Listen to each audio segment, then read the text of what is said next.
Shalom saudaraku, kita berjumpa lagi hari ini.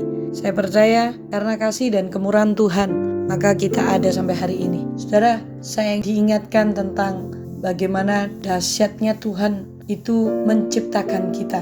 Dikatakan Kejadian 1 ayat 27 berkata, maka Allah menciptakan manusia itu menurut gambarnya. Menurut gambar Allah diciptakannya dia, laki-laki dan perempuan diciptakannya mereka. Wah, saudara, kalau kita mengingat ayat ini, maka seharusnya kita sadar bahwa proses penciptaan kita itu sungguh-sungguh luar biasa. Karena manusia diciptakan segambar dengan Allah, menurut gambar Allah. Sebenarnya ini berbicara tentang kepribadian, saudaraku. Allah menciptakan manusia itu segambar dengannya, yaitu karakter Allah, kehidupan Allah itu ada dalam hidup manusia. Cuman sayang sekali karena dosa, maka gambar Allah ini rusak, saudaraku. Sifat Allah ini rusak.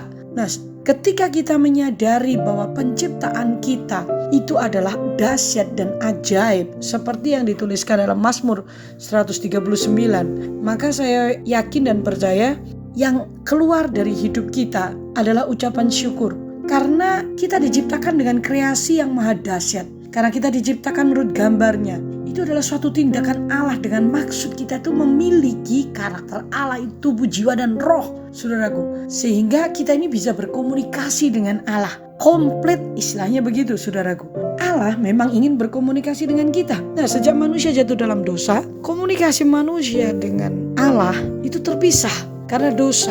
Itulah sebabnya sekarang ini yang Tuhan inginkan adalah mengembalikan gambar diri Allah dalam hidup manusia. Itulah sebabnya Yesus Kristus datang ke muka bumi untuk menjadikan saudara dan saya segambar lagi dengan Allah. Kita mewarisi karakter-karakter Allah, kehidupan Allah itu ada dalam diri kita. Karena Tuhan tidak pernah takut, Allah tidak pernah khawatir. Ketakutan, khawatir, sakit, penyakit itu penyebabnya adalah karena dosa.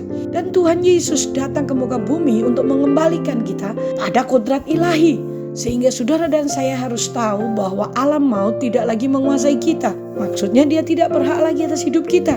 Karena maut itu bukan memisahkan kita dari Allah. Justru maut itu membawa saudara dan saya untuk segera bertemu dengan Tuhan. Kalau kita ini anaknya. Kalau kita bukan anaknya, nah itu yang berbahaya. Jadi saya ingin mengajak hari ini, sadarilah siapa dirimu sebenarnya di dalam Yesus. Maka yang keluar dari mulut kita adalah ucapan syukur. Sekalipun banyak perkara, banyak persoalan, banyak kesulitan. Dengar baik-baik, kita diciptakan segambar dengannya. Dan oleh kematian Yesus, gambar Allah itu dipulihkan dalam diri kita. Berarti ketenangan, kedamaian itu adalah hak kita. Yuk, saya ingin mengajak saudara untuk lebih dalam lagi masuk dalam hubungan dengan Kristus, sehingga gambar Allah itu menjadi sempurna. Bapa di surga, terima kasih atas kasih-Mu yang tidak pernah habis. Engkau tidak pernah lelah menghadapi kami.